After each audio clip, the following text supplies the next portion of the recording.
Jalan jongkok dan push up ratusan kali akan jadi makanan sehari-hari. Latihan pertama ditutup dengan para siswa harus berguling di atas pasir saat akan masuk ke barak. Baru tidur beberapa jam, alarm kembali berbunyi dan mereka harus berlari sebelum matahari terbit. Saat sarapan, Kiki sempat protes karena hanya diberikan sosis 2 biji. Ia merasa itu tidak cukup dengan nasi yang begitu banyak. Tapi beruntung baginya, saat di meja makan, ada Aloy yang tidak suka sosis karena menurutnya sosis tidak sehat dan bisa bikin kanker. Kiki pun langsung melahap jatah milik Aloy. Seleksi masuk Universitas Polisi memanglah sangat berat. Sudah banyak siswa yang gagal sebelum seleksi final. Akhirnya sampailah para calon siswa di seleksi terakhir. Instruktur menjelaskan bahwa dalam 1 jam mereka harus bisa berlari naik ke atas bukit dan turun kembali. Jika lewat, mereka gugur. Sambil berteriak, mereka mulai lari menyusuri bukit. Namun Aloy mendapat masalah. Ia tersandung sampai membuat kakinya cedera. Calon siswa lain tidak ada yang mau membantu. Lalu saat Kiki lewat di dekatnya, Aloy memaksa Kiki untuk membantunya sebab Kiki sudah memakan sosisnya saat sarapan. Ternyata Kiki setuju dan menggendong Aloy selama menyusuri bukit. Walaupun mereka sudah lewat dari 1 jam, Kiki dan Aloy tetap menghadap instruktur dengan jantan. Mereka sudah sempat pasrah akan gugur. Namun ternyata instruktur membuat keputusan lain. Ia malah menghukum calon siswa yang lain karena tidak ada yang mau membantu Aloy padahal banyak yang melihatnya cedera.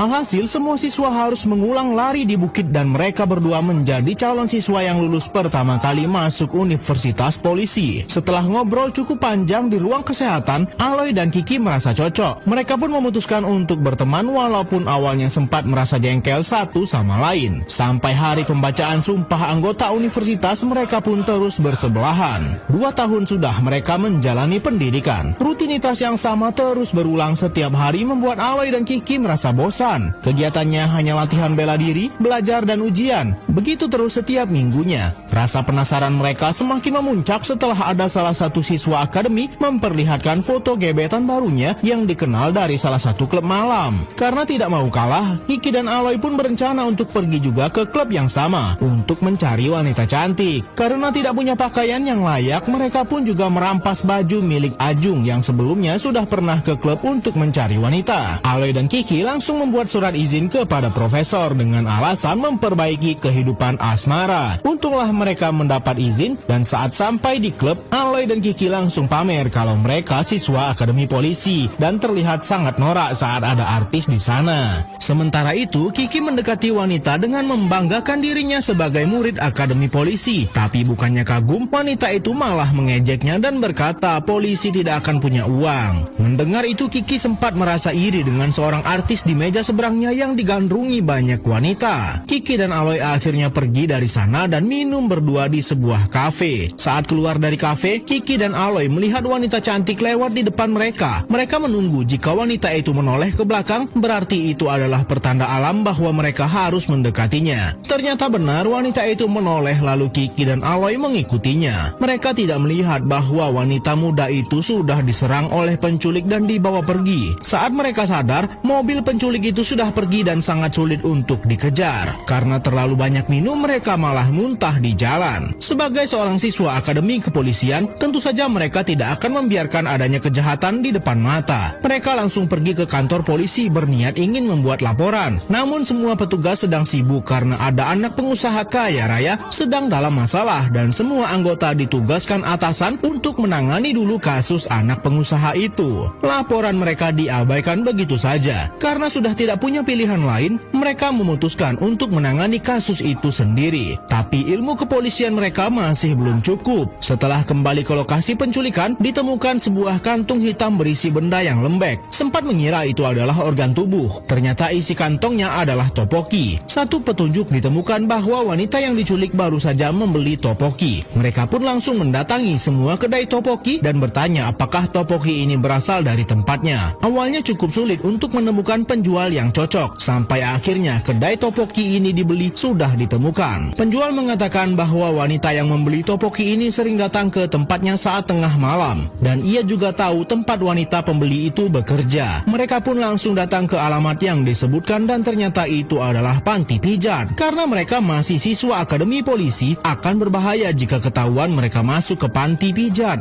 Alhasil setelah melakukan suit, Aloy yang akan masuk ke dalam dan Kiki berjaga di luar. Penjaga panti malah mengira Aloy ingin pijat dan terapisnya sudah dipanggil. Terpaksa Aloy harus menerima pelayanan terlebih dahulu. Dan ternyata sudah ada polisi yang akan razia. Kiki yang panik langsung berteriak memanggil Aloy. Namun tindakannya malah membuat polisi curiga lalu mengejarnya. Sepertinya Kiki sengaja lari sejauh mungkin untuk menarik perhatian polisi. Dan Aloy bisa mencari informasi dengan terapis yang sedang bekerja. Akhirnya Aloy pun teringat dengan tujuan utamanya datang ke sini. Ia langsung menjelaskan ciri-ciri wanita yang diculik tadi dan ternyata benar wanita itu juga bekerja di panti ini dan Aloy berhasil mendapat alamatnya. Kiki pun langsung mengajak Aloy untuk cepat-cepat kabur. Namun saat mereka sudah sampai di alamat wanita yang diculik, muncul seorang pemuda yang mencurigakan. Saat Kiki mengatakan mereka murid akademi polisi, pemuda itu langsung panik dan kabur lewat jendela. Di dalam rumah ini ternyata juga banyak wanita muda lain, tapi mereka harus menangkap terlebih dahulu orang mencurigakan yang baru saja kabur. Aloy sudah sangat dekat dengannya dan saat ia akan diserang, Aloy bisa melawan berkat ilmu bela diri yang ia dapatkan saat di akademi. Karena sudah terpojok, pemuda mencurigakan ini pun dipaksa untuk memberitahukan kata sandi HP-nya dan saat diperiksa oleh Aloy, ternyata ia adalah anak buah sindikat perdagangan orang. Mereka langsung menuju ke markas penampungan para wanita yang diculik. Tempatnya cukup jauh dan sangat asing bagi Kiki dan Aloy. Supir taksi juga mengatakan bahwa tempat ini sarangnya kriminal, tapi mereka tetap ingin menyelidiki kasus ini. Menggunakan HP salah satu penjahat yang sudah mereka tangkap, Kiki mencoba menelpon nomor penjahat lainnya yang ada di HP itu.